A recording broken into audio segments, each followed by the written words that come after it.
Hello and welcome to December's Crimewatch. And there's a good deal of progress to report since last month's programme. Tonight's reconstructions include the bizarre case of a lollipop man who robbed a bank, lollipop in hand. And maybe in time for Christmas you can help police to catch the wicked witches, two women swindling people out of their pension books. The detectives behind me right now are waiting for your call. It's live, remember.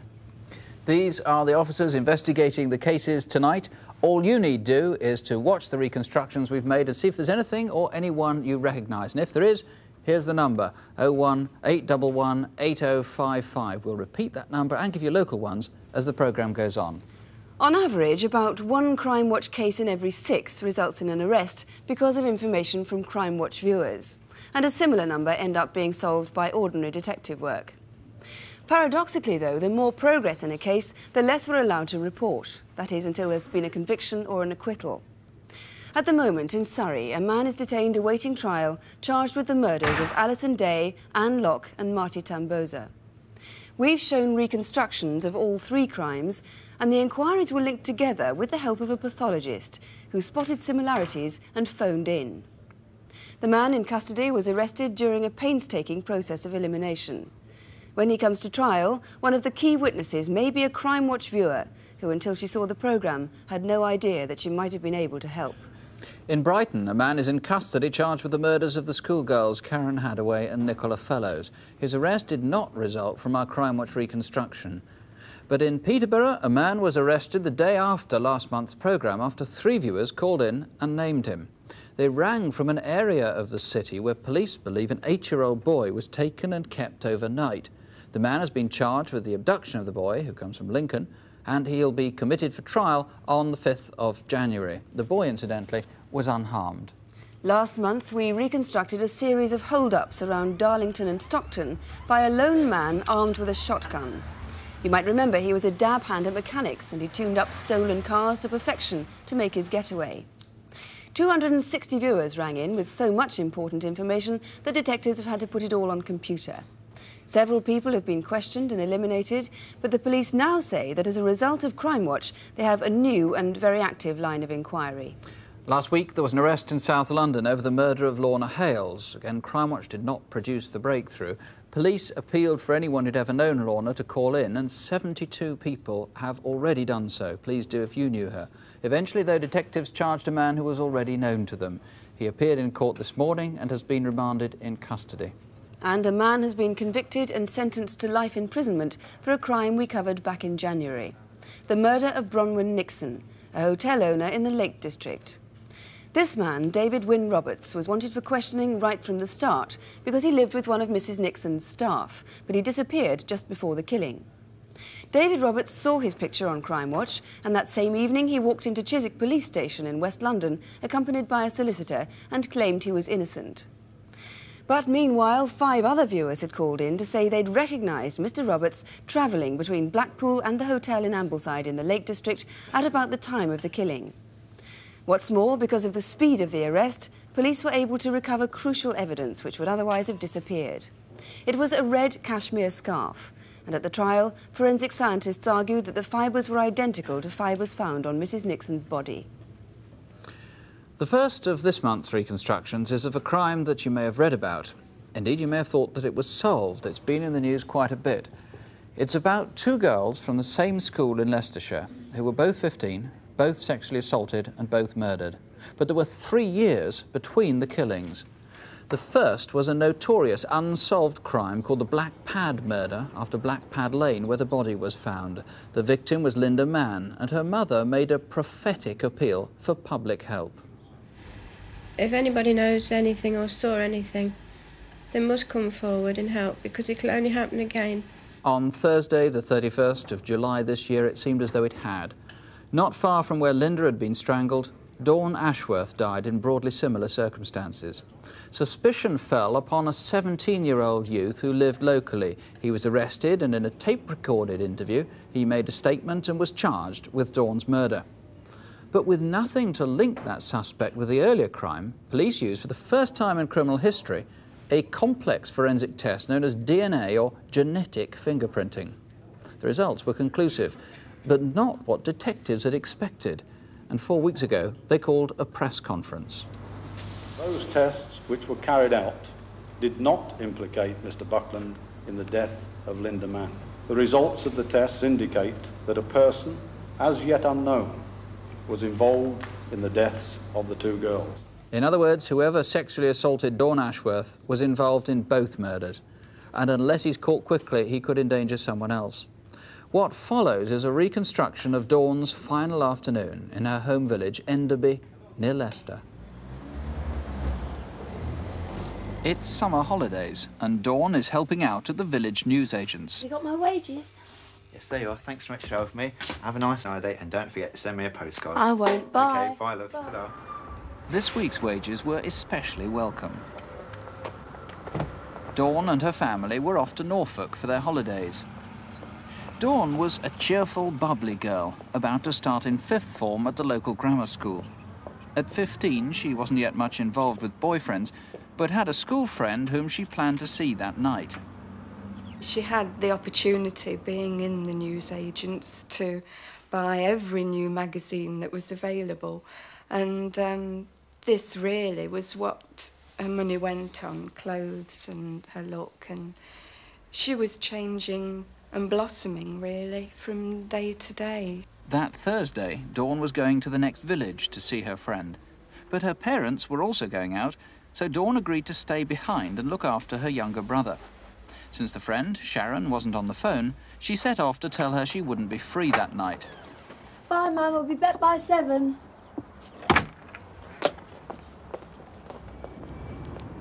Dawn was seen on her way at about 4:15. Hi. Tony and Leslie were friends from school. This is 10 Pound Lane, which goes to Narborough. It's paved and lit at this end. But where it meets the M1, it narrows and eventually peters out into a track. At this point, Dawn had to make a choice. She could go either left, across the motorway on the footbridge, and go past the radiator works down to a dual carriageway, or straight on and down the track. I always used to say to her, now, I would hate to think of you coming down here on your own in an evening. And I always used to impress on her, you should always use the footbridge. Always go over the footbridge that way. But, as I say, it is a shortcut, and it was a nice day. And it is a well-used route, there's no doubt about it. In late July, the lane would have been heavily overgrown with shoulder-high summer foliage. At the end of 10 Pound Lane is King Edward Avenue and Leicester Road, a busy dual carriageway. It's now about 4:25 p.m.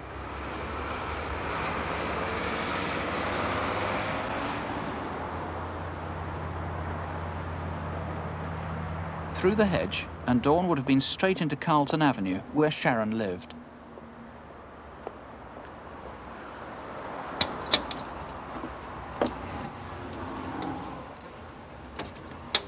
Hi, is Sharon there? Oh, hi, no, she's just gone down to the phone box with Sue. Oh. Perhaps you'd like to try Sue's house. All right. Thanks. Bye. Bye.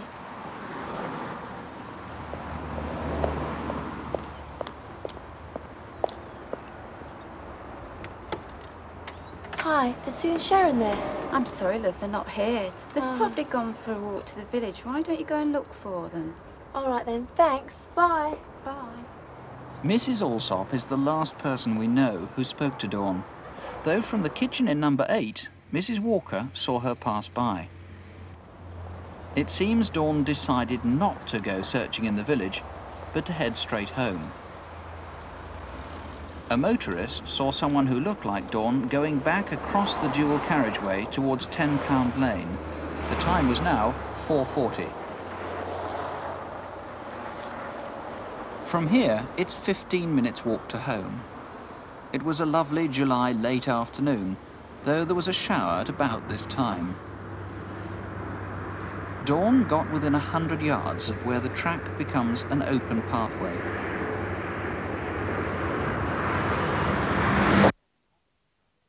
Somehow, she was taken off the track, was raped, and strangled.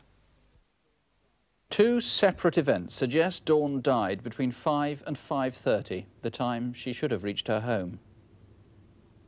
Just the far side of the footbridge across the motorway, two men were out in the yard of the radiator works. The sound seemed to come from the direction of 10 Pound Lane.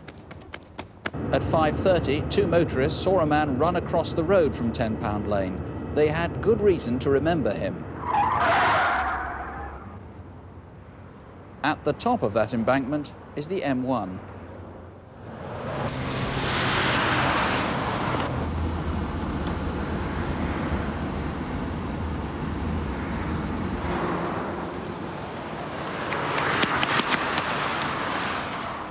Tony Painter, it's not often you see someone racing across 6 lanes of a motorway, let alone a dual carriageway. Certainly not. That youth's actions were strange to say the least.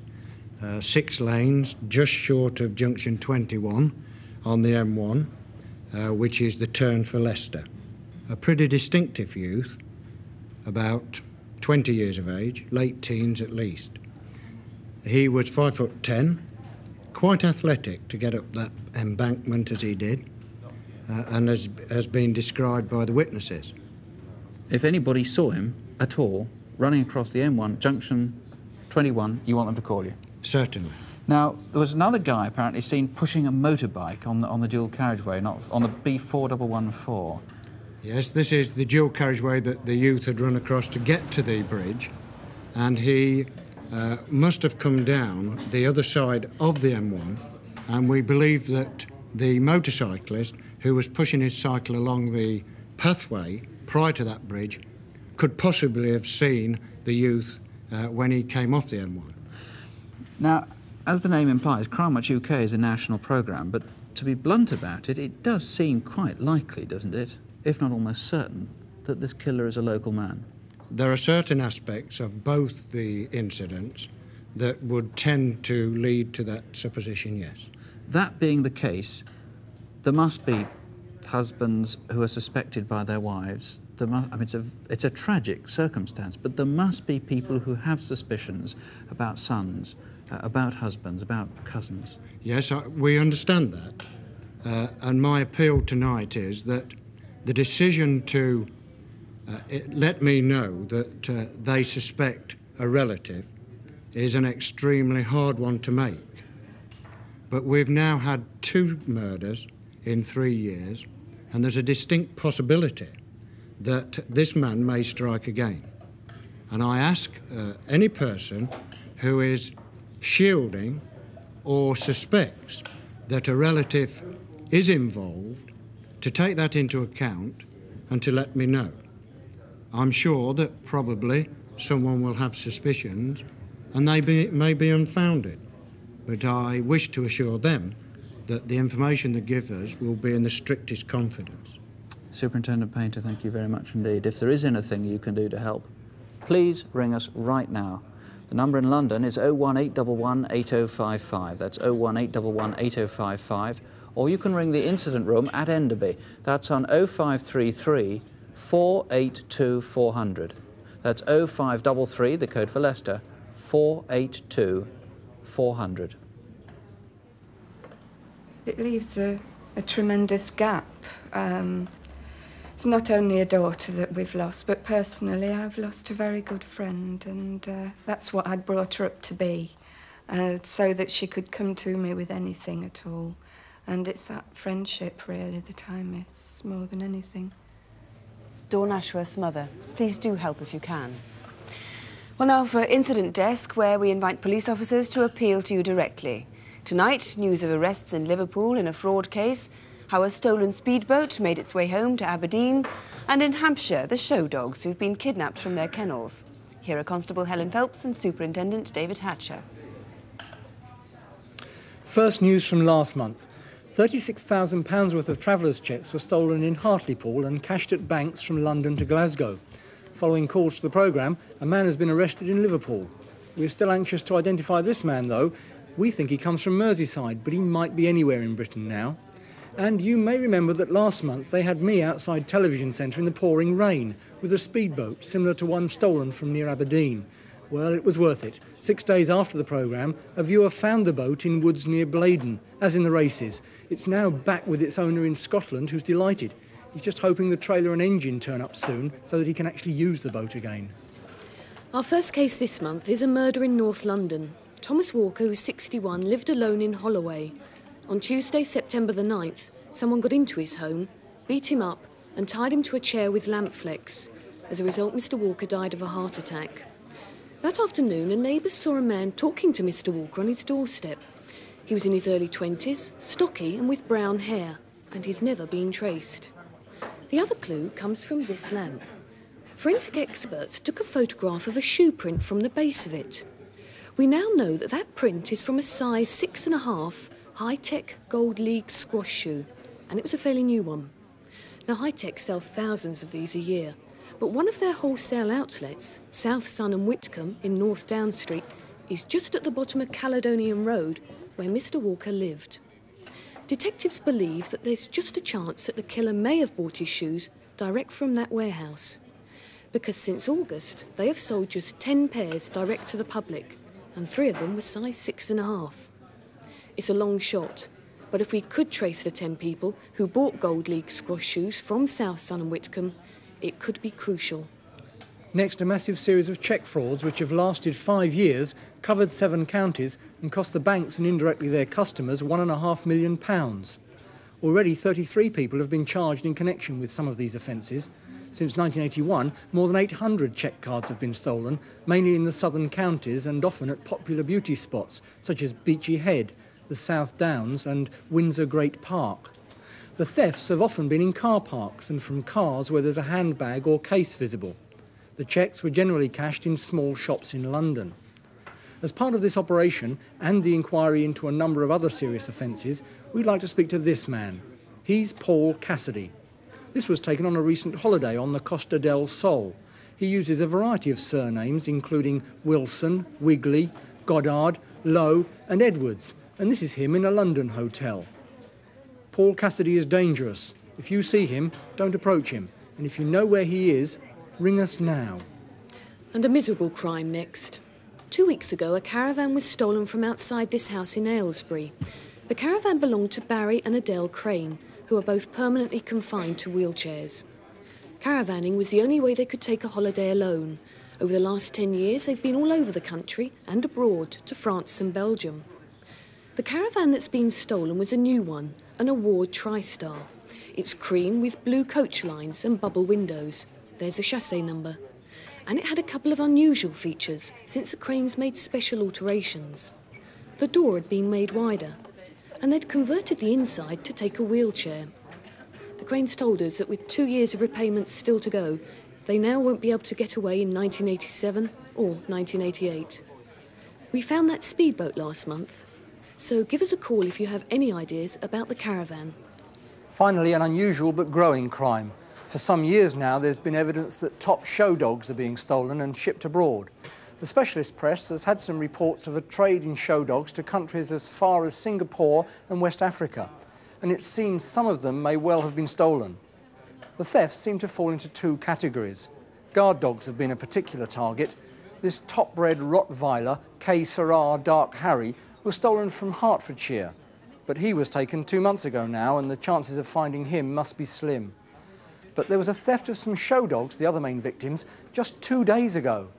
These gorgeous Saluki puppies are just 6 weeks old, and on Tuesday, 5 out of a litter of 7 were taken from their kennel. The owners, Mr. and Mrs. Copperthwaite from Hampshire, this is them with the puppy's grandfather, had fed them at 8 p.m, and by 9 they'd been removed. This sweater was dropped outside their house. It has scorch marks on it, and we're sure it was dropped by the thieves. And a final point of appeal. These 2 were left behind. Cheeky little things, aren't they? If you've seen their brothers and sisters, do give us a ring. The number to call if you can help is 018118055. That's 018118055. Our next reconstruction is not the sort of crime that makes front-page news, but it's greatly distressed and upset a lot of elderly people across the home counties and in the Midlands and in the West Country. Over the past 3 years now, more than 120 people have been persuaded to part with their pension books on their doorsteps by two very plausible bogus social security officials. The pair arrived in Bristol towards the end of last summer.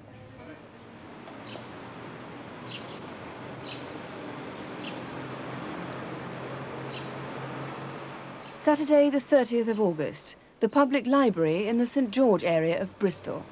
Hello. I wonder if you can help me. Yes, I'd like to look at your voting lists, please. Yes, which one do you want? I was thinking of the area down towards this way. To the librarian, there was nothing suspicious about the young woman. Voting lists are often asked for by market researchers and mail-order companies. They show the names of householders street by street. Look, goes straight from there to there. But after she left, librarians found several pages had been torn out. Is it just one page? Sure. No, it's more than two. The next Monday, September the 1st, less than a mile from the library, is Bruce Road. At 9 o'clock, a middle-aged woman called at a house there. Good morning, Mrs. Green. I'm from your social service office. It's about your pension. It appears you're going to get a little bit extra. Oh, that'd be nice. Yes, it's on the heating allowance, but I'll need your book. Oh, would you like to come in? No, I won't come in. As a matter of fact, my children have got the flu and I wouldn't like to pass any germs on to you.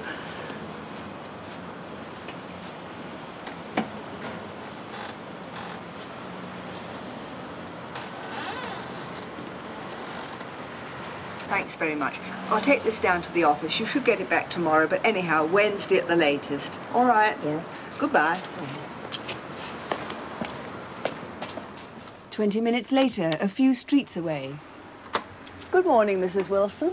I'm from the Social Security. It's about your pension. You're going to get a bit extra. It's on the heating allowance, £1.11. Oh, that's good then. But I'll need your book. Must you? Oh, yes, I'm afraid so. I think you better come in then. No, I won't come in, thank you very much. I'm just getting over a touch of bronchitis. I wouldn't want to give you a germ, would I? Vera Popel in Heath Street was another victim, and there were two more that morning. DHSS investigators now believe the Bristol offences were by two women who'd been operating together for over 2 years. They started in London. In 1984, there were 48 identical incidents. Then, in 1985, they moved further afield, 26 more as far as Peterborough and Reading. And this year, another 46 cases from Coventry and the Midlands down to the south coast. And now it seems the same two women are trying another, more shocking method. This is Colchester General Hospital in Essex in August. Good morning, Mrs. Adams. Good morning. I'm your social worker. Oh. Yeah. Now, Dr. Elliot asked me to call in and see you to see if there was anything you wanted. Well, I could do with a clean nightie and perhaps another vest, if you would. Yes. I shall need your keys. Oh, would you mind passing my purse? Okay. Thank you. Do you know where I live? Yes, I know your house. Thank you. Right. Well, I should be able to get these back to you within a day or two. Will that be all right? Oh, yes. Very well, then. Bye-bye. Bye-bye, thank you.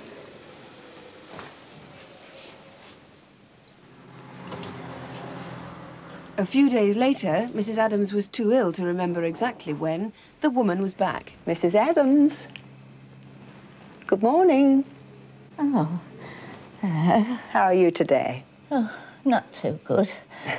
Well, I bought your clothes for you. Oh, thank you. And a little bit of good news. You're going to get a little extra on your heating allowance, so your pension will go up. If you could let me have your pension book, I'll take it and get it adjusted. Thank you. Now, don't lose it. No, I won't. But you should get this back in about 3 days' time. Oh. Is that all right? Yes. Bye-bye. Bye-bye. Oh, there is one other little thing. It's my daughter's birthday soon. Do you think you could post her birthday card in the box outside? Of course, dear. Oh, there we are. Bye-bye. Thank you. Bye-bye. The card never arrived. There have been similar incidents in other hospitals in the south of England. And these are the places where the stolen pension books have been cached, usually in sub-post offices well away from where they were taken and several weeks later. Generally, it's the younger woman who picks up the money. Hello. I've got my grandmother's pension book here. Yeah? She's come to stay with me and she hasn't been well, poor thing, so she's not been able to get out. I've signed the back of the pension book. Yes. You can see there's 6 weeks' money there. You have to fill up a form. Yeah, the change of address form. Yes, I've got that here.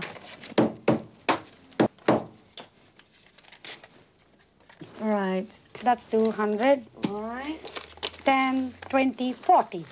240. Thank you very much. Thank you.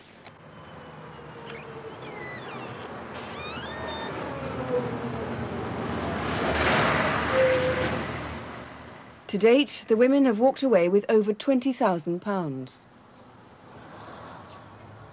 Well, Detective Sergeant Don Bond, all the pensioners have eventually got their money back from the DHSS, haven't they? Yes, no one's actually lost any money.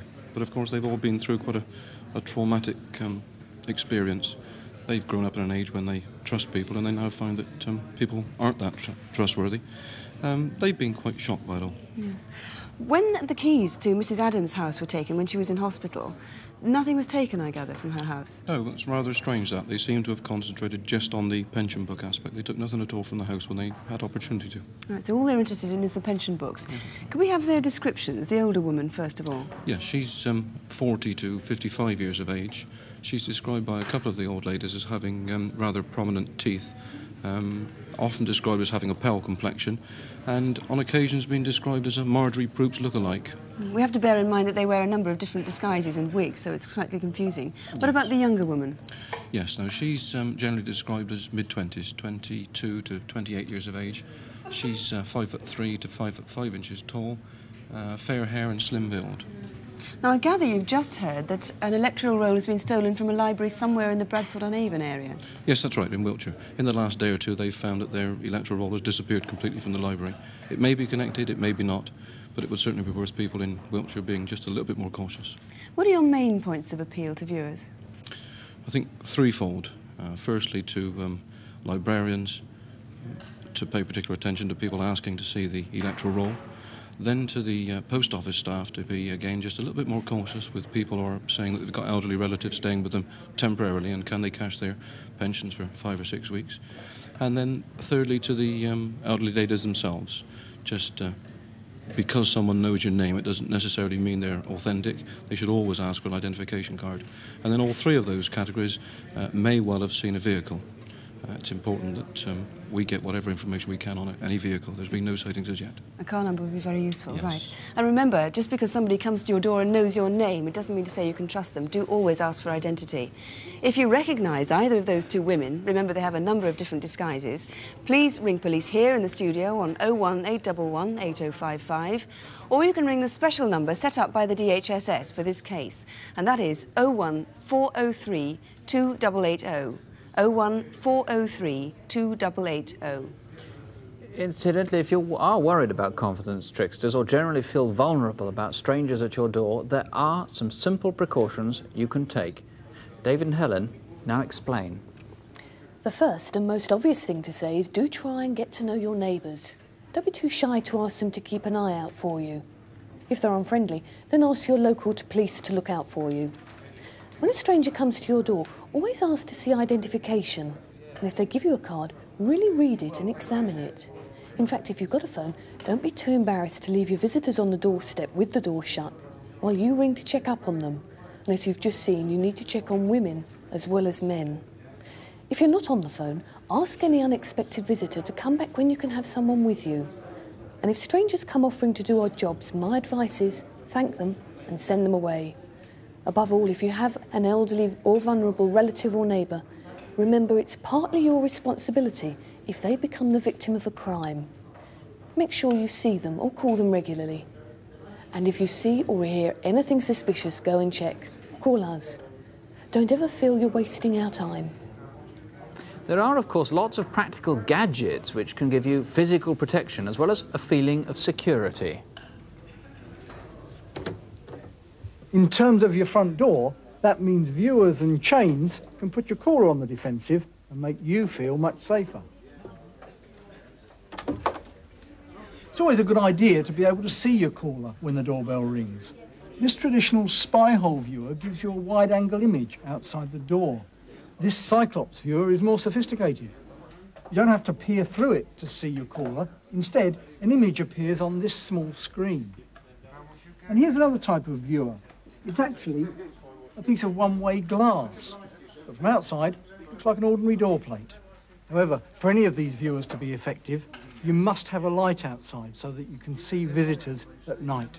And if you do decide to open the door, it's always a good idea to have a door chain or a door limiter fitted. They both perform the same task and prevent the door being opened more than a few inches. When the door's closed, the door limiter also doubles as a sturdy bolt. Finally, why not establish a special ring or knock that friends or neighbours can use? But always use your viewer, and remember, you don't have to let anyone in if you don't want to. Well, in most parts of the country now, there are schemes to help people who might not be able to afford any of the new locks or equipment they might need. Many of those schemes offer locks at cost price and free fitting. The crime prevention officer at your local police station will tell you everything you need to know, absolutely free. Our final case tonight is a daylight robbery in which the bandits were armed with pistols, a shotgun and a lollipop. But it was no joke. A large gang was involved, perhaps half a dozen men, and the getaway through city streets was almost as violent as the robbery itself. Detectives on the case, some of whom are here tonight, hope that other villains will help identify the gang. The robbery was on a Tuesday, exactly 1 calendar month ago, Tuesday the 18th of November. But our reconstruction begins 1 month before that. It's in the Hyde area of Manchester.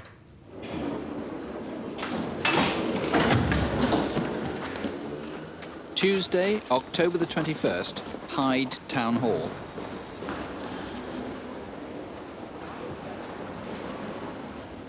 The public corridor there overlooks the Royal Bank of Scotland in Corporation Street. A witness vividly remembers 2 men loitering there. It's about 10:45 in the morning.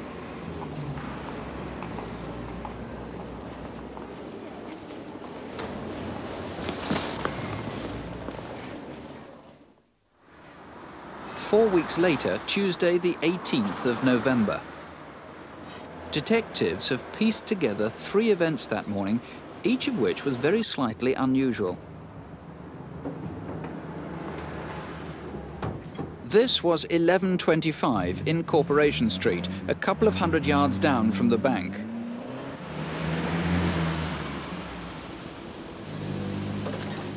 This was a few minutes later in Water Street, where there's another entrance to the town hall.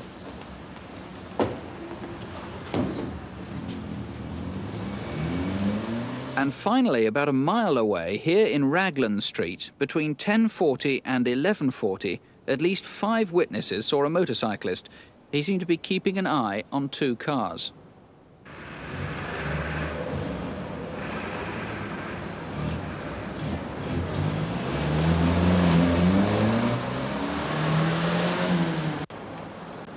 It's 11:30.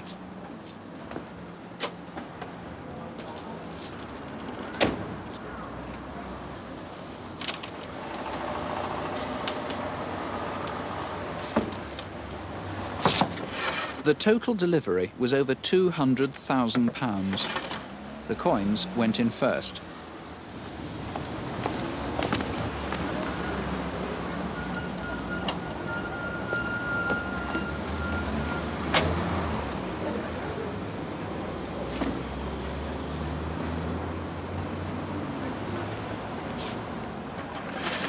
The boxes of notes contained £25,000 each.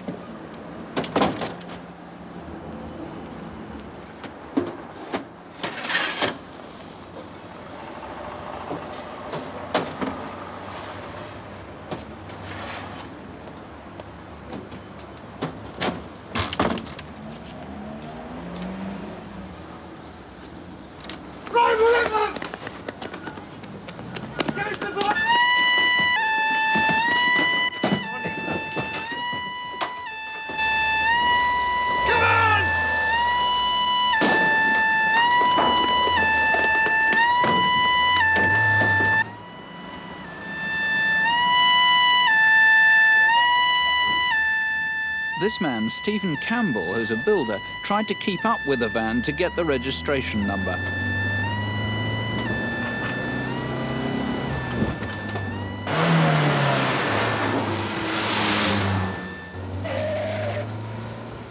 What seemed to be a gun brandished at him slowed Mr. Campbell down.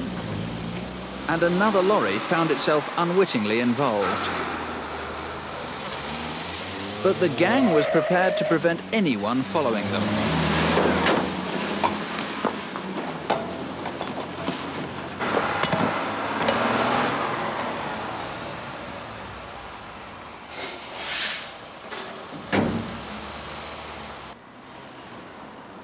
Adamson's industrial estate.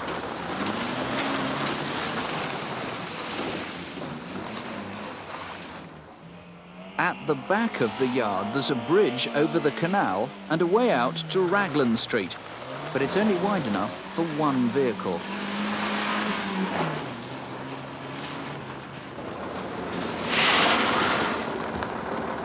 Move it! Move your lorry! Move it! Come on, get out! Fit! Move your... Back! Come on, get it out! Back! Come on!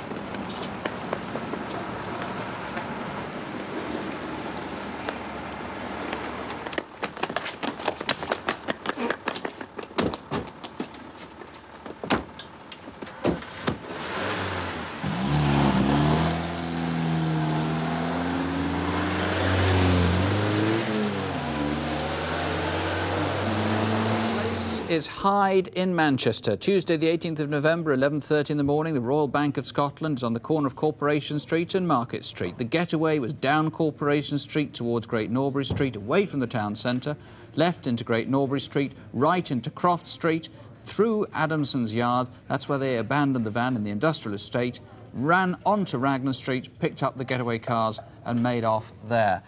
Now, John Richardson, they were a pretty ruthless bunch of people. I gather one of the guards, at least, was quite badly hurt. Yes, in fact, 2 guards were quite badly hurt. One of them had to receive hospital treatment and is still not returned to work. Now, we've got some descriptions. We saw a fairly good close-up, in fact, of the reconstruction of one of them, which is a good indication you've got a good description. What was he like, the lollipop man? Yes, the lollipop man. Well, he's described as between 28 and 35 years of age. He's slim, and he was had a moustache. Now, he looked fairly similar to a guy seen a month earlier in the town hall, looking as they were sussing out the bank. That's correct, yes. We feel that this particular man may, in fact, be the man that took the part of the lollipop man on the raid. Now, here we see them side by side, and through the magic of video fits, we can change them so that we can put the disguise on the left onto the one on the right, and there are obvious similarities. Always dangerous to draw too many conclusions from that, though. Here in front of us is the lollipop that I'm sure lollipop people must hate these being called lollipops. Where did they get this from? Well, we don't know. We've not found the owner of it. Right, so if anybody knows where this comes from, I gather it's 5 years old or so, at least. That's correct. Well, it's said that... it's an old type. That's correct, because the modern ones have a plastic pearl. Right, now all these are bits and pieces that were found. These were the glasses he was wearing. Those were the glasses worn by the lollipop man and were subsequently found in the getaway red transit van. Where were these found, the balaclavas and these plastic gloves? These were found in Throttlebank Street in Hyde, about half a mile away from where the robbery occurred. Right. Perhaps the most important clue, 2 of these were stolen. These are the Securico cash boxes. £25,000 in each one, That's correct, yes. That's a replica of the 2 that were actually stolen during the raid. Difficult to get rid of these things? Yes, and I would appeal for anyone that may have found one of these to come forward. Right. These are quite reckless and dangerous people. There's been another robbery this week, in fact. Somebody was hurt in that. Clearly somebody else is going to get hurt if they're not stopped. If you can help in any way, there is a substantial reward. There really is, £10,000 if these people are caught. Here is the number, 01811 8055, or you can call the Manchester Police Direct on 061 330 8321. That's 061, the code for Manchester, 330 8321. Before we go, here's your last chance this year to see if you recognise someone you know on Crimewatch. We have some photos processed by the police from negatives they found in this Pentax camera here. The camera has almost certainly been stolen. Was it yours? Or is that yours? Or is that you on the right? Well, if you recognise the baby or the father, if that's who it is, give us a call and you can have your camera back. This is the number, and the lines are open until midnight. 01 811 8055. And if you're one of those who say all babies look the same, OK, well, it's obviously not yours, but if it is your daughter or son, who knows, please give us a call. There's the number. And incidentally, would the man who rang on the Dawn Ashworth case and said that he was the one that ran across the M1 motorway, please call again, as you said you would. Ask to speak to Superintendent Painter. Superintendent Painter, you'll be put straight through. It will be, of course, in confidence. All the local numbers are on CFAX. They're on page 186 there. Our address is Crimewatch UK, BBC Television, London W12 8QT. There it is. We'll be back, as always, to tell you what calls we've had in an hour and a half from now. That's Crimewatch Update at 11:30. If you can't stay up till then, we'll have a very, very happy Christmas. If you're a criminal or a driver, please don't spoil someone else's. Whatever happens, don't have nightmares. Do sleep well. Good night. Good night.